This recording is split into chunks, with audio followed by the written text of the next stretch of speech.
All right, example 4. We want to simplify the square root of 24. All right, so the first thing you're going to do is look for any perfect squares within 24. And I can rewrite this as the square root of 4 times 6. 4 is the perfect square within 24. If you take the square root of 4, you get 2. So that's 2 square root of 6.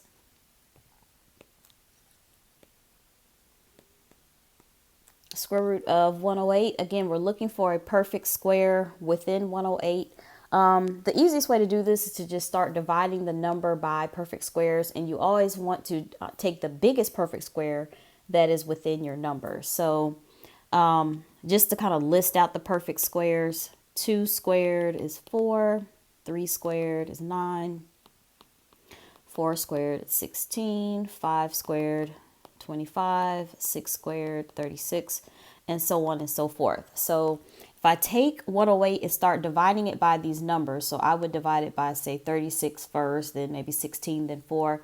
And I can see that 36 or 108 is divisible by 36. So I can write this as 36 times 3. And the square root of 36 is 6. So that's 6 square root of 3.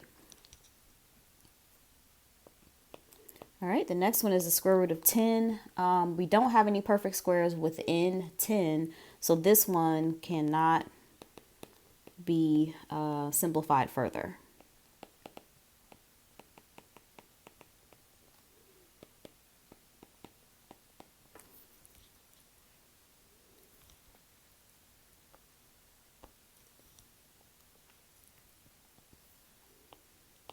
All right, part D, we have the cube root of 16. So we're looking for a perfect cube within 16. So we know 1 cubed is 1, 2 cubed is 8, 3 cubed is 27, 4 cubed is 64, 5 cubed is 125, and so on and so forth. So you'll just take 16 and start dividing it by those numbers. And we know that 16 is divisible by 8. So I can write this as the cube root of 8 times 2. The cube root of 8 is 2. So 2 cube root of 2.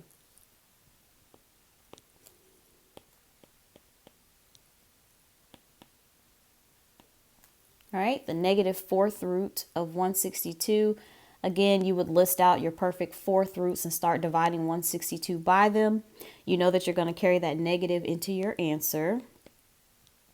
And 81 is a perfect fourth within 162. So I can write this as the negative fourth root of 81 times 2. The fourth root of 81 is 3. So negative 3 fourth root of 2.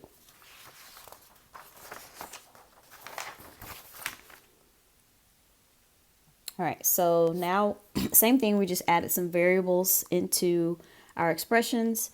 The square root of 16m cubed, I can rewrite this as 16m squared times m. I'm just breaking up that m cubed. The square root of 16 is 4. The square root of m squared is m, and that would leave the square root of m. Now, I did mention this before, but you can check your answer by doing the opposite and squaring it back. All right, so if you square 4, you get 16. You square m, you get m squared. And if you square a square root, it just comes out, and that equals 16m cubed. So we got what we started with, and we know we did it correctly. Let's try another one. The square root of 200 k to the 7th q to the 8th. So again, you want to break this down into any perfect squares. I know that a perfect square within 200 would be 100, so I can write this as 100 times 2. K to the 7th, I'll write that as k to the 6th times k, and then q to the 8th is already a perfect square. All right, the square root of 100 is 10, and the square root of k to the 6th would be k cubed, and the square root of q to the 8th would be q to the 4th, and that would leave a 2 and a k underneath the radical.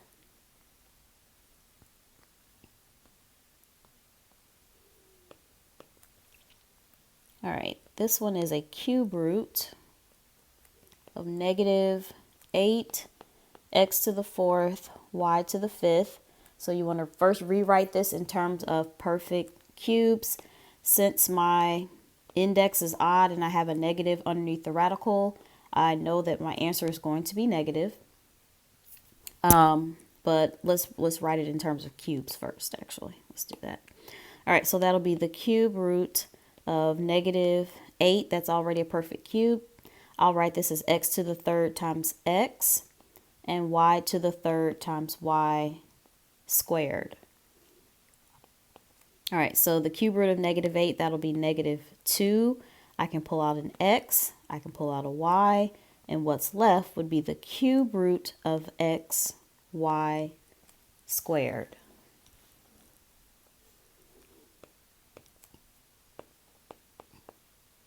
All right, the negative 4th root of 32y to the 9th.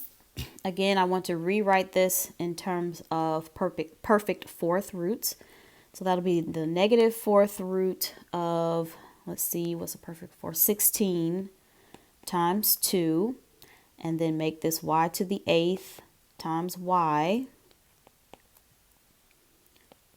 The negative still carries. The 4th root of 16 is 2. The 4th root of y to the 8th is y squared. And that will leave the 4th root of 2y under the radical. All right. Example 6. We want to simplify the 9th root of 5 to the 6th. Well, I can first rewrite this in terms of rational exponents. So this is 5 to the 6th over 9, and then I'm going to reduce that fraction. So this is equal to 5 to the 2/3. And now I can rewrite in radical form.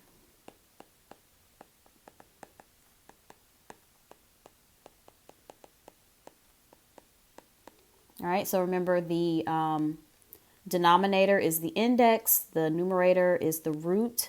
So this is the same as the cube root of 5 squared, and 5 squared is 25, so the cube root of 25. Let's try another one. The 4th root of p squared. So first write it as a fractional exponent. That would be p to the 2/4, then reduce it, p to the 1/2, then write it in radical form, the square root of p.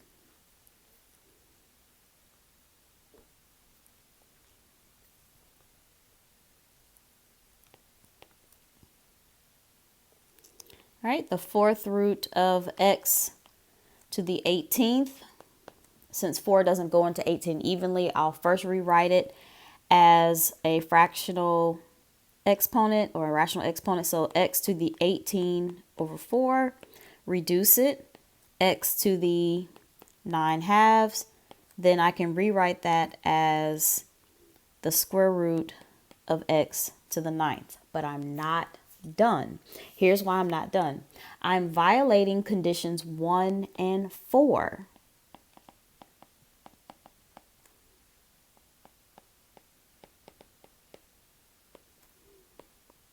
All right, if you look back at those conditions that I gave, it violates conditions 1 and 4. So now there are perfect squares within x to the 9th. I can rewrite this as the square root of x to the 8th times x. And the square root of x to the 8th is x to the 4th times the square root of x.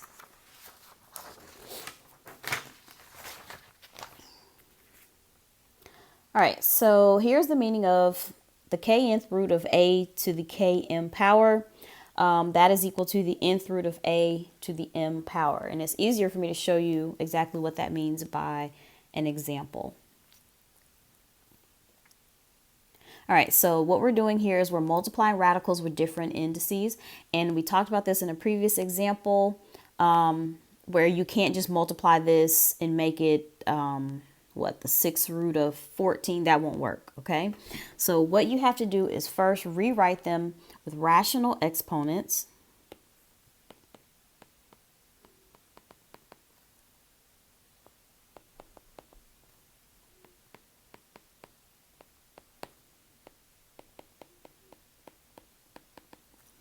Okay, so that would be 7 to the 1/2 times 2 to the 1/3. All right, then you're going to get an LCD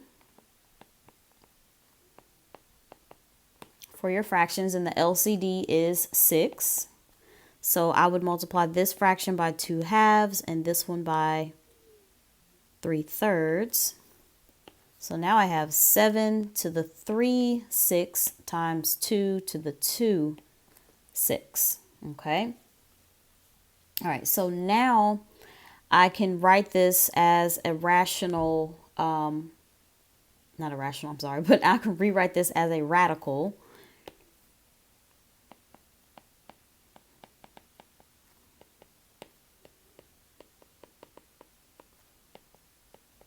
All right, so that is the 6th root, because the denominator is the root, of 7 to the 3rd times 2 squared. All right, now I'm just going to simplify that. 7 to the 3rd power is 343, and 2 squared is 4. So 343 times 4, that'll be the 6th root of 1372, and that is your final answer. Okay, let's do a couple more like that just to make sure you understand. All right, so the square root of 5 times the cube root of 4. So first rewrite with rational exponents. So that would be 5 to the 1/2 times 4 to the 1/3. Then get your LCD. The LCD is 6. So I'll multiply this fraction by 2/2 and this one by 3/3. So now I have 5 to the 3/6 times 4 to the 2/6. Rewrite in radical form, that's the 6th root of 5 cubed times 4 squared. That's the 6th root of 125 times 16. And 125 times 16, 16 is 2,000. So that's the 6th root of 2,000. All right, I'll do one more. This will be part C. The cube root of 3 times the square root of 6. Rewrite with rational exponents. 3 to the 1/3 times 6 to the 1/2. Then find your LCD. LCD is 6. So multiply by 3/3, multiply by 2/2. So that is 3 to the 2/6 times 6 to the 3/6. Rewrite as a radical the 6th root of 3 squared times 6 cubed. That would be the 6th root of 9 times 216. That is the 6th root of 1944.